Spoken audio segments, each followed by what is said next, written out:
Bueno, pues hablando de comunión, esta idea de estar cerca de Dios, pues la oración es la parte íntegra de la comunión. O sea, descontamos completamente la idea de tener comunión con un amigo, una persona, familia, sino incluye conversación, ¿verdad?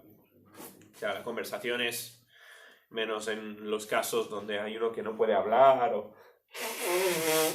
o sea, menos en excepciones muy raras. La conversación, el hablar, es el fundamento de la comunión. Igual con Dios. El cantar, al final es unidireccional. O sea, estamos hablando acerca de Dios, pero la oración es especial porque es hablar directamente con Dios, ¿no? Y aunque no escuchemos su voz audible, sabemos de la Biblia que Él está escuchando, está allí y está contestando nuestras oraciones según su voluntad, ¿no? Es bidireccional la oración en eso. Y hoy vamos a ver, esto es de la lectura de esta semana, de ayer, la lectura, si estás siguiendo el plan de la Biblia, pues estamos en el libro de Isaías, y en el libro de Isaías encontramos este interludio histórico. La mayoría de Isaías son predicaciones de Isaías, ¿no? Hablando del futuro, en gran parte, hablando del castigo de Dios sobre naciones distintas por sus diversos pecados. La mayoría del libro de Isaías es así. También habla, y de hecho, cuando nos acercamos al capítulo 36, que vamos a estar viendo hoy, pues también habla Dios del castigo que va a venir sobre los judíos, porque los judíos, a pesar de su estancia y su cercanía con Dios, han pecado y han rechazado los mandamientos de Dios, han decidido ir por su propia parte, y Dios les promete castigo, ¿no? Dios les dice que vais a ser castigados por vuestro pecado, vais a ser llevados en cautiverio, etcétera, etcétera. Bueno, en el libro de Isaías tenemos este interludio histórico donde leemos algunos de los eventos que ocurren durante el ministerio de Isaías. Y quiero que nos enfoquemos en una sección, pues, que como digo, esto es un poco el contexto para las predicaciones que encontramos en el libro de Isaías. Mi meta cuando hacemos estas predicaciones es ayudar a los que estáis leyendo la Biblia por vuestra cuenta, que al final ahí es donde vais a aprender. No se aprende viniendo simplemente a la iglesia una vez a la semana o 2 veces a la semana, ¿no? Se aprende con estudio personal de la Biblia. Pues mi meta es ayudar para que podamos ir viendo estos pasajes y entendiendo por qué están aquí y qué es lo que debemos estar aprendiendo en nuestra lectura diaria, en este caso en el libro de Isaías. Así que vamos a orar para encomendar el culto al Señor, el tiempo en la palabra, y después vamos a ver la oración de Ezequías. Bien, nuestro Padre, te damos tantas gracias por tu amor, gracias por lo que has hecho en nuestras vidas, gracias por tus bendiciones. Pido que nos ayudes hoy al estudiar tu palabra, pido que me ayudes a mí a hablar claramente, pido por cada hermano aquí que entendamos todos de tu palabra. Damos tantas gracias por la Biblia y por el Espíritu Santo que nos ayuda a entenderla. Y pedimos que tú seas glorificado en todo. En el nombre del Señor Jesús te lo pedimos todo. Amén. ¿Me permitís? Voy a entender esto.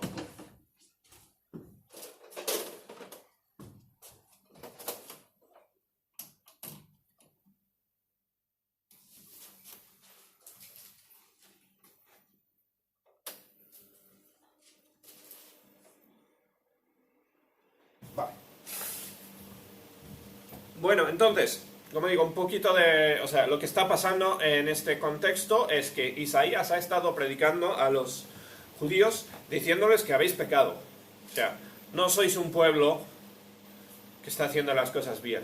Estáis pecando contra Dios. Y podríamos ir unos cuantos capítulos atrás y ver dónde promete castigo, ¿no?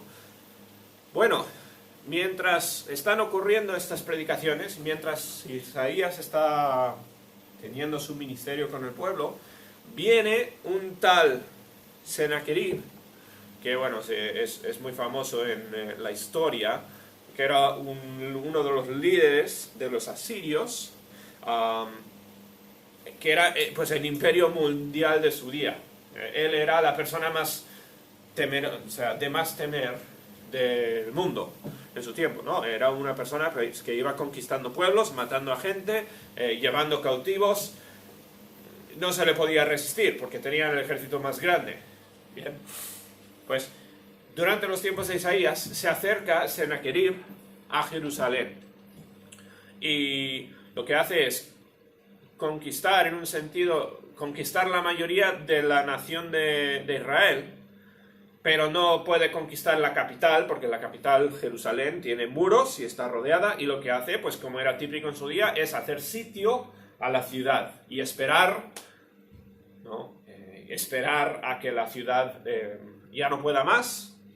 Lo que pasaba era poco a poco se iba bajando la moral de la ciudad hasta tal punto donde rehusaban seguir escondiéndose, rehusaban el seguir resistiéndose y levantaban la bandera blanca, por decirlo así, ¿no? Y se entregaban a los enemigos. Así funcionaban los sitios. Eran tiempos, pues, muy duros, muy difíciles, ¿no? Yo no me imagino la dificultad de estar, pues, en una ciudad sitiada por 3 años. Nosotros lo hemos pasado mal, ¿no? Tiempos de confinamiento, no pudiendo llevar tu coche y salir a otro sitio a pasear como tú quieres, ¿no? Pero imagínate lo que son los tiempos estos de la Biblia, donde estás. O sea, no puedes salir porque te matan directamente, ¿no? O sea, tienes un ejército que quiere tu cabeza justo fuera de tu ciudad.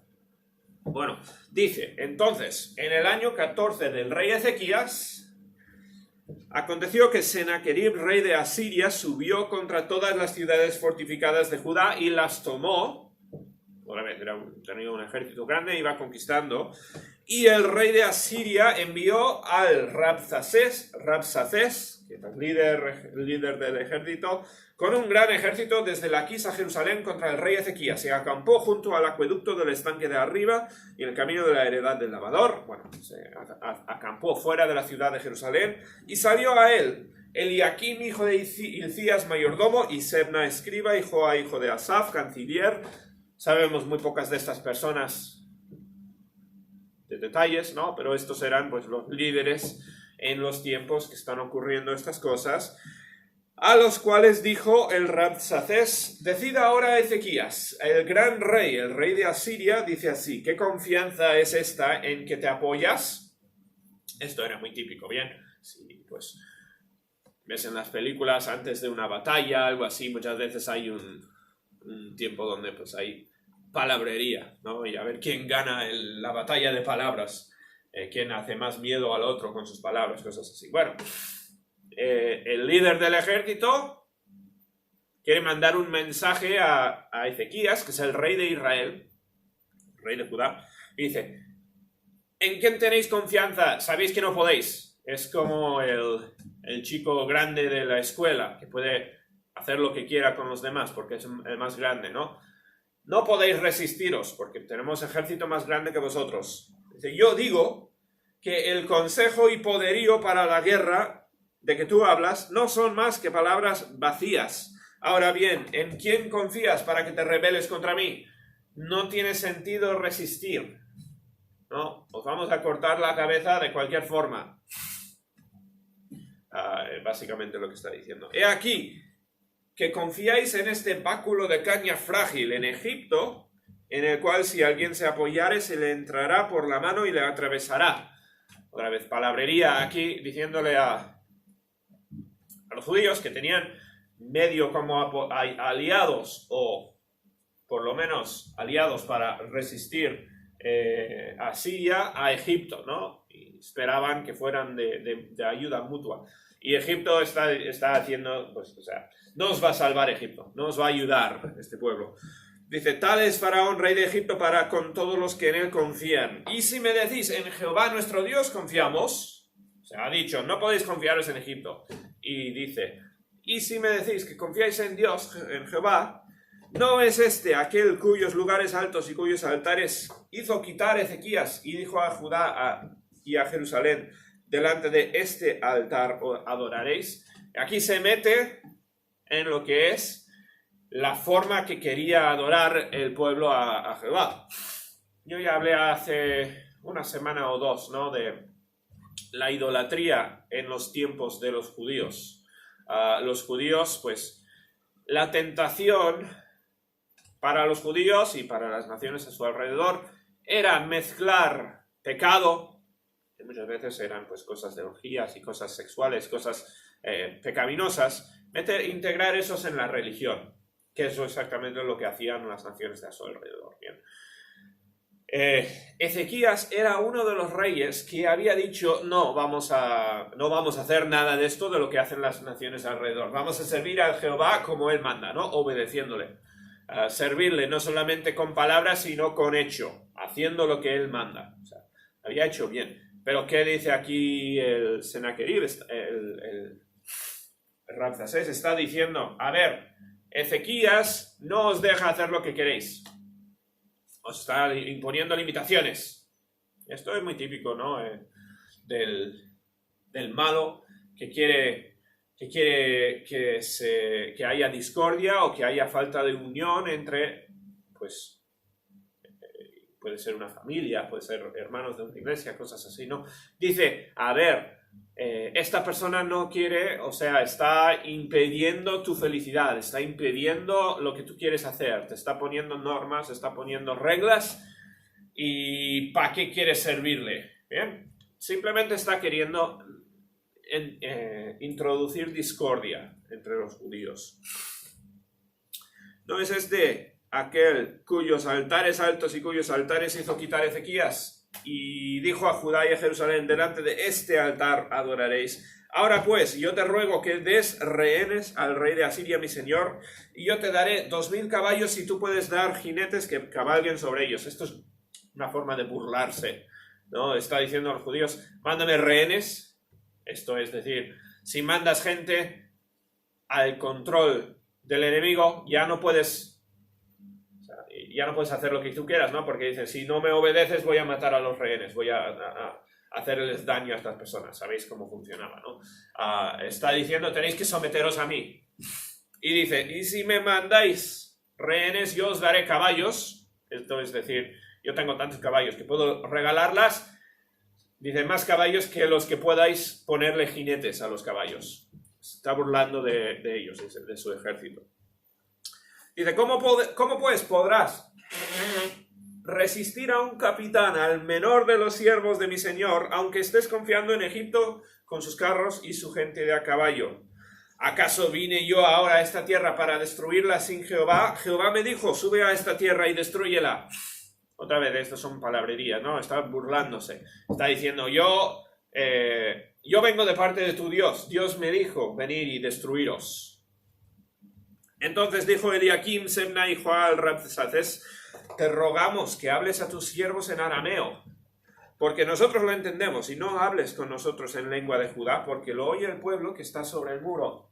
Pues igual que pues como te imaginas en las películas, ¿no? Está el Rabsaces hablando, y quizás a través de mensajeros también, pero diciendo estas cosas, estas burlas, estas cosas para demoralizar al pueblo en voz alta para que lo oiga el pueblo.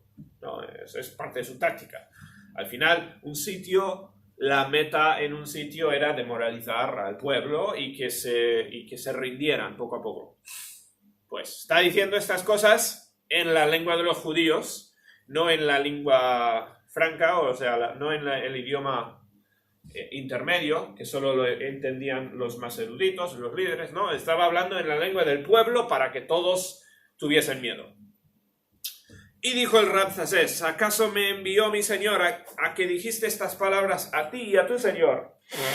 Y no a los hombres que están sobre el muro, expuestos a comer su estiércol y beber su orina con vosotros. Otra vez, ya.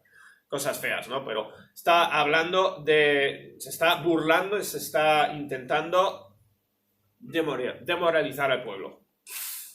Y le dice, pues no, porque mi meta es que me oigan tus soldados.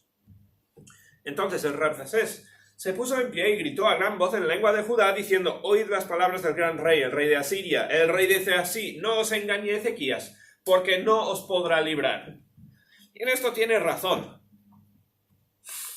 A ver, porque la situación está desesperada para los judíos. No hace falta ser grande estratega para entender que un ejército grande, un ejército más grande, tiene ventaja sobre un ejército pequeño o no existente. Y un ejército que tenga sitiada a una ciudad y puede estar, y en este caso pues esperaron 3 años, eran casi 3 años de sitio de Jerusalén, ¿no?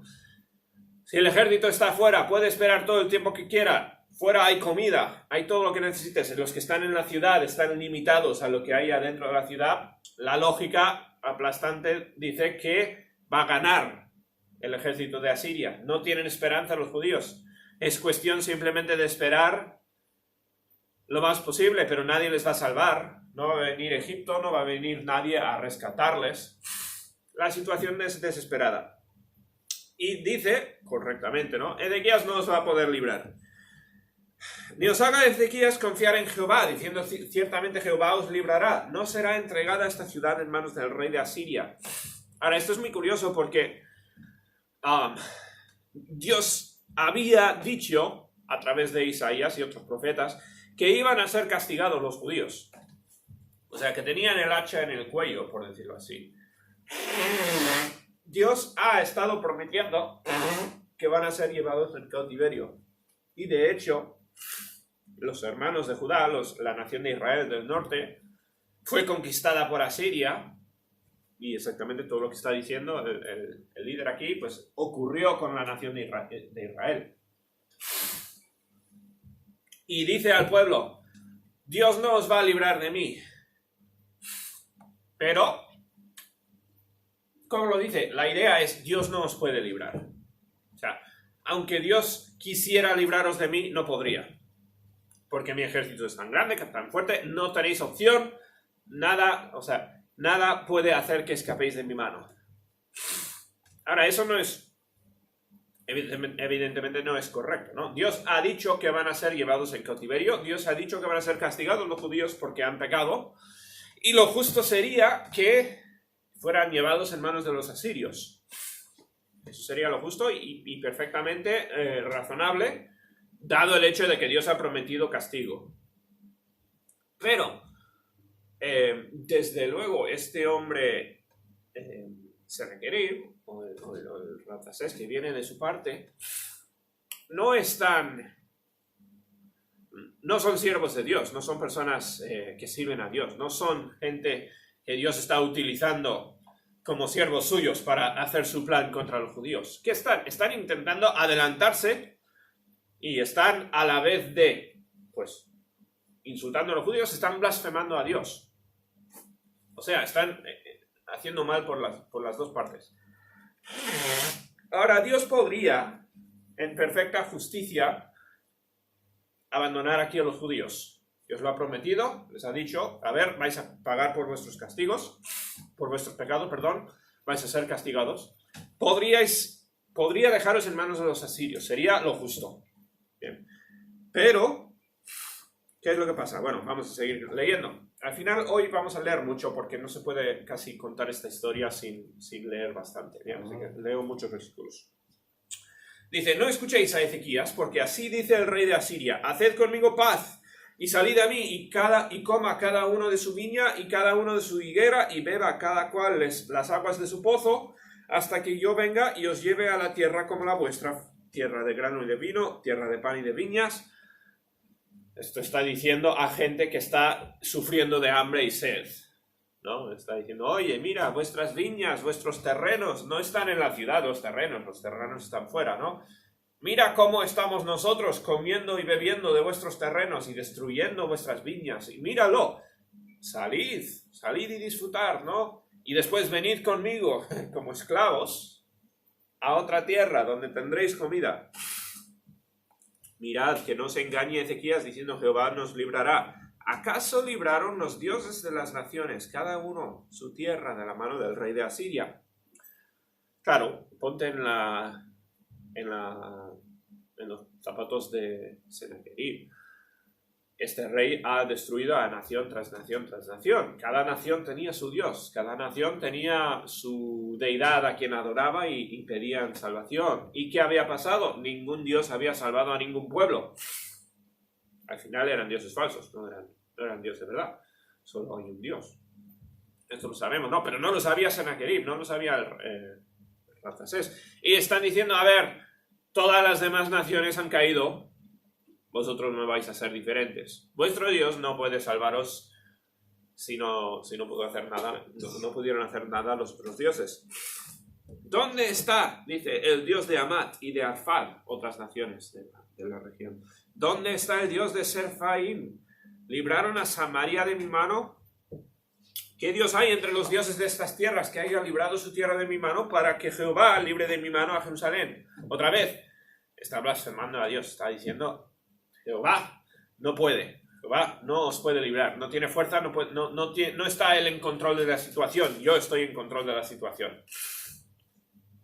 Bueno, dice, pero ellos callaron, no le respondieron palabra, porque el rey así había mandado, diciendo, no le respondáis. Bueno, esto es la interacción entre los judíos y los asirios. Dice entonces, Eliakim, hijo de Hilcías, mayordomo, y Sebna, escriba, hijo de Asaf, canciller, los mismos de antes, vinieron a Ezequías rascando sus vestidos y le contaron las palabras de Rabsaces. O sea, esto es, al final esto es simplemente parte de la guerra intelectual, ¿no? La guerra de la moral de la gente. Otra vez, como digo, ¿no? Los asirios quieren demoralizar a los judíos, quieren hacer que tengan miedo y al final se den por vencidos. Vienen a Ezequías y le cuentan las palabras del líder de los enemigos. ¿Y cuál es la respuesta de Ezequías? Ahora, ya he dicho antes, ¿no? Los judíos han pecado. Los judíos no merecen la libertad de Dios. No merecen que Dios les rescate de esta situación. Se han metido ellos mismos en esta situación por su pecado. E Isaías lo ha estado diciendo. Les ha estado diciendo, a ver, estáis pecando, Dios os va a castigar, os va a mandar al cautiverio. Lo justo, o sea, Dios estaría completamente en justicia al decir, os abandono. No merecéis mi perdón, no merecéis que yo os rescate, ¿bien? Eso habría sido lo razonable, habría sido lo justo. Pero ¿qué pasa?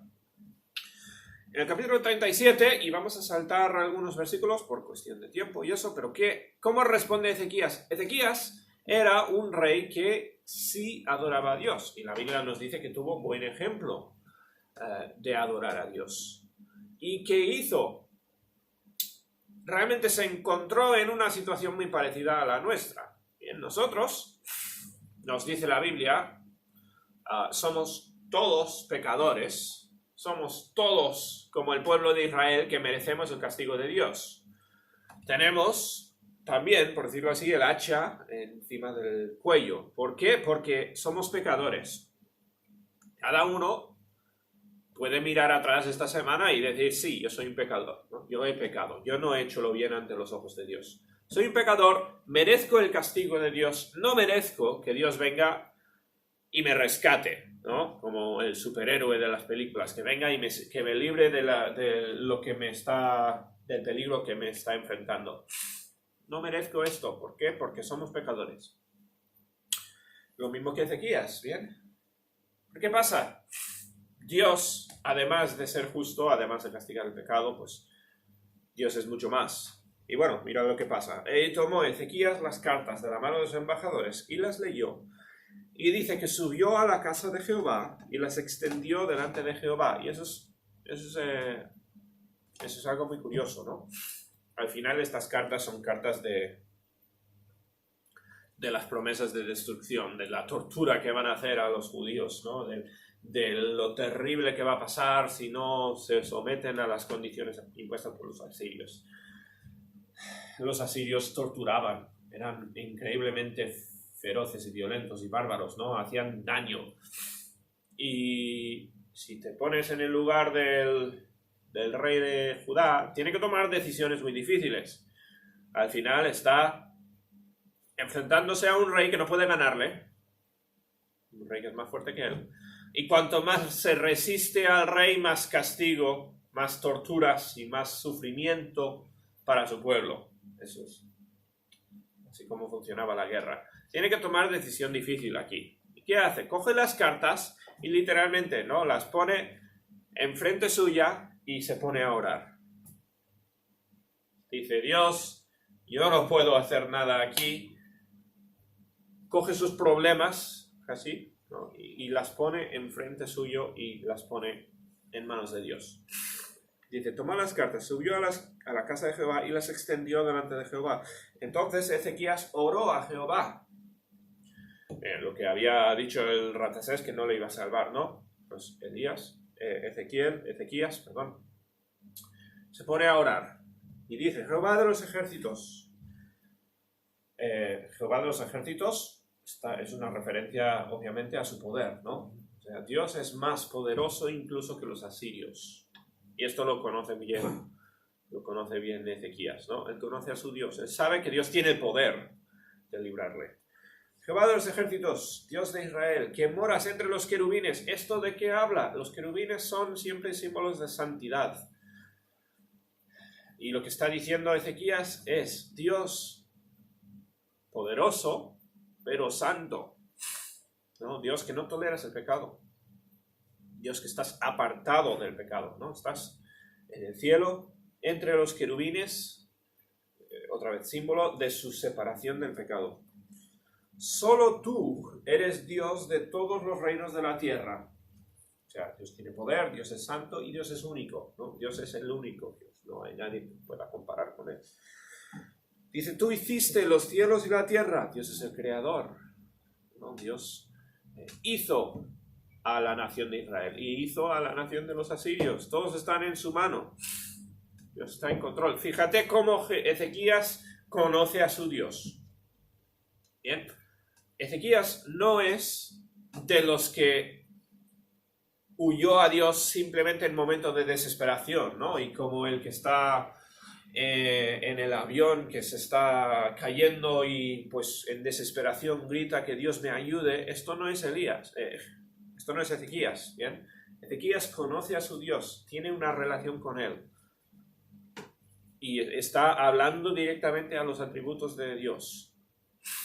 Dice: Dios, que eres poderoso, que eres santo, que eres el creador. Inclina, oh Jehová, tu oído y oye. Abre, oh Jehová, tus ojos y mira. Y oye todas las palabras de Sennacherib, que ha enviado a blasfemar al Dios viviente. Antes refirió Ezequías a la santidad de Dios, ¿no? La separación de Dios de todo pecado. Lo que significa que Dios se va a apartar del pueblo, porque Dios ha estado ya predicando desde hace mucho que los judíos son pecadores y Dios no les va a tocar, les va a dejar a su castigo. Ezequías le está pidiendo algo imposible, parecería, a un Dios santo. Nos está diciendo: abre tu oído, o sea, inclina tu oído, acércate, ¿no? O sea, baja tu oído y acércate, escúchanos, abre tus ojos y míranos, cosa que Dios no mira el pecado. ¿Por qué iba Dios a acercarse y mirar al pueblo judío, que eran pecadores, que eran rebeldes, que no merecían su favor, ¿no? Está diciendo: por favor, acércate a nosotros, pecadores, y oye todas las palabras de Sennacherib, que ha enviado a blasfemar al Dios viviente. Y fíjate cómo no lo hace, o sea, no es una petición desesperada por su propio bien o por el bien de su pueblo. No dice: Dios, por favor, es que te necesitamos y es que nos van a matar, necesitamos que nos rescates. Dice: Dios, escucha, pon atención a este enemigo que te está blasfemando. O sea, pone la atención, pone el enfoque en la gloria de Dios. Y esto no es manipulación, no es cosa insincera de parte de Ezequías, ¿no? Está haciendo lo correcto aquí. Está diciendo: Dios, pon atención porque están blasfemando tu nombre. Están hablando mal de ti. Reconoce Ezequías su pecado, él reconoce la condición de su pueblo. pero está orando que Dios intervenga para el bien de su gloria, para el bien de su nombre. Dice: ciertamente, oh Jehová, los reyes de Asiria destruyeron todas las tierras y sus comarcas, y entregaron los dioses de ellos al fuego. Las demás naciones han caído ante los asirios. ¿Sí? ¿Por qué? Porque no eran dioses, no servían ellos a ningún dios, sino obra de manos de hombre, madera y piedra, por eso los destruyeron. Estas otras naciones, dice Ezequías, eran distintas, y con toda la razón del mundo. Eran distintas, sí, porque no tenían a Jehová como su Dios. Recuérdate, los judíos no son santos aquí. No estamos hablando de un pueblo que está sirviendo a Dios. Estamos hablando de un pueblo desobediente, rebelde, que merece el castigo de Dios. Pero, Ezequías dice, las naciones de alrededor no tenían escapatoria, no tenían a ningún Dios, ¿no? Y cayeron sin defensa ante el rey de Asiria. Pero nosotros somos distintos, tenemos un Dios, ¿no? Ahora pues, Jehová, Dios nuestro, líbranos de su mano. Ahora sí que trae así la petición. Para que todos los reinos de la tierra conozcan que solo tú eres Jehová. Y fíjate otra vez cómo dirige la oración. La petición no es sencillamente: Dios, necesito ayuda, ayúdame a mí, rescátame a mí, o rescata a su pueblo, a mi pueblo. Obviamente eso es lo que quería Ezequías, ¿no? Por eso se dirigía a Dios, quería rescate. Pero, ¿cuál fue su oración? Era: Dios, demuestra con tu poder, demuestra a través de nosotros que tú eres el único Dios. Demuestra, úsanos para manifestar a las naciones alrededor que los judíos tienen un Dios que es verdad. Los judíos sirven a alguien verdadero. Fíjate, es muy interesante, es fascinante esta oración, ¿verdad? Yo me pregunto qué habría hecho en el lugar de Ezequías, ¿no? Yo creo que habría ido corriendo diciendo: Dios, por favor, sálvame, sálvame, sálvame, porque no puedo. Pero Ezequías conoce a Dios y otra vez esto lo hace de corazón sincero. No estamos hablando de manipular a Dios, ni mucho menos, ¿no? Ezequías ora muy ciertamente, muy correctamente, que Dios haga para su gloria. Que Dios intervenga para usar a los judíos como ejemplo a las demás naciones. Y eso era exactamente el propósito de los judíos. Recuérdalo, ¿no? Dios había escogido a los judíos para que a través de ellos vieran las naciones que Dios era el Dios de verdad, el Dios verdadero. O sea, Ezequías está orando conforme a la voluntad de Dios, conforme al plan de Dios, perfectamente.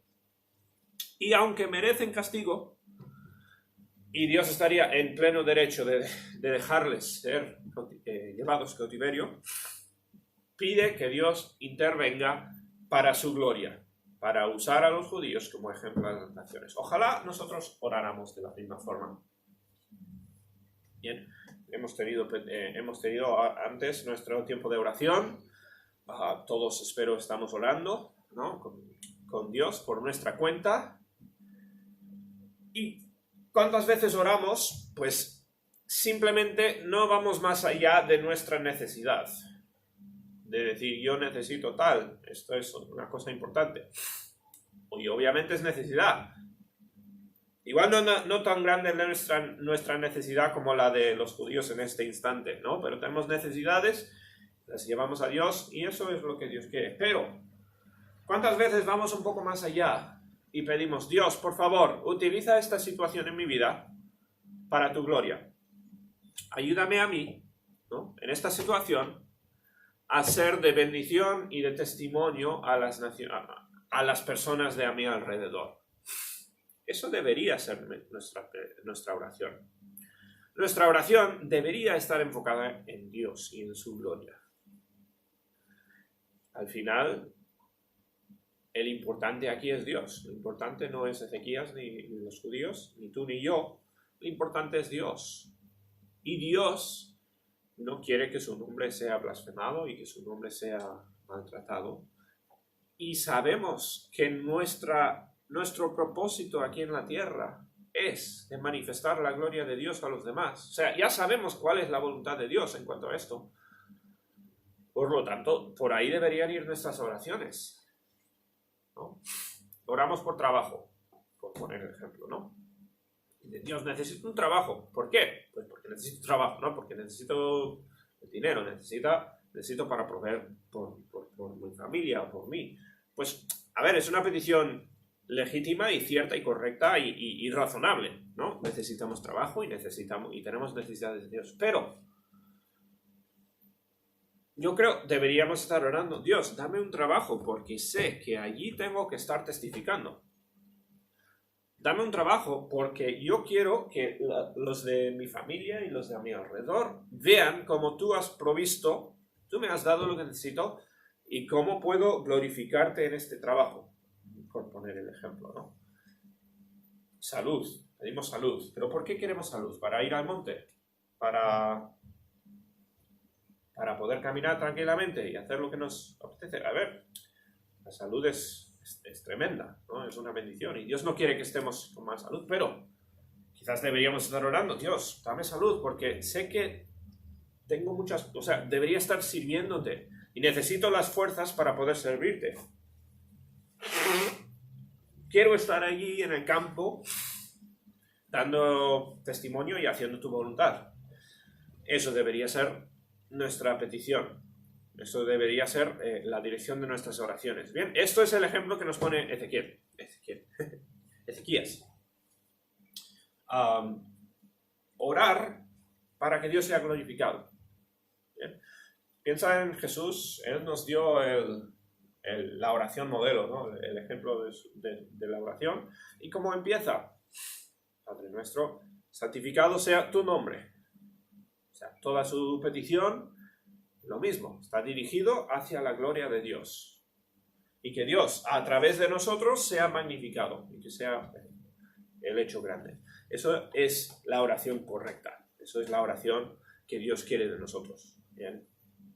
A ver, no, como digo, Dios quiere escuchar nuestras peticiones. No estoy hablando de que se tienen que convertir la oración en algo súper espiritual y que no hablemos de nuestras necesidades y que no sea que no nos preocupemos por las cosas que importan en la vida. No estoy diciendo esto. Pero deberíamos estar orando por estas cosas, pero con el fin de glorificar a Dios. Que Dios sea magnificado. Bueno, eso era lo que pidió Ezequías. Bueno, Dios responde. Voy a saltar unos versículos más, otra vez por cuestión de tiempo. Vamos a saltar el versículo 28 y llegamos a la respuesta de Dios. Bien, simplemente para concluir un poco la historia. Creo que ya conocemos el final de la historia más o menos, pero bueno, para acabar con el mensaje. El 28, esto es la respuesta de Dios, ¿bien? Y el que está hablando es Dios y está hablando aquí en contra de Sennacherib. Dice, yo he conocido tu condición, tu salida y tu entrada y tu furor contra mí. Esto es otra vez Dios hablando acerca de el líder de los asirios. Porque contra mí te airaste y tu arrogancia ha subido a mis oídos. Curioso, ¿no? Cualquier otra persona habría dicho que Sennacherib se levantó contra los judíos, ¿no? Eso era su meta. Igual en sus propios ojos él pensaba, pues yo voy a conquistar a los judíos. Pues Dios dijo, te has levantado contra mí, porque contra mí te airaste y tu arrogancia ha subido a mis oídos. O sea, yo he visto tu arrogancia y lo odio. Pondré pues mi garfio en tu nariz, como un esclavo, como un animal, y mi freno en tus labios, y te haré volver por el camino por donde viniste. O sea, te voy a fastidiar completamente los planes, te voy a negar lo que quieres. Y esto será por señal, comeréis este año lo que nace de suyo, y el año segundo lo que nace de suyo, el año tercero sembraréis y segaréis y plantaréis viñas y comeréis su fruto. Esto es Dios diciendo que van a haber varios años todavía donde Dios va a proveer, quizás milagrosamente, quizás como Jesús cuando multiplicó los panes y los peces, ¿no? Pero Dios está diciendo, vais a comer, yo os doy esta señal, yo voy a proveer para vosotros 2 años,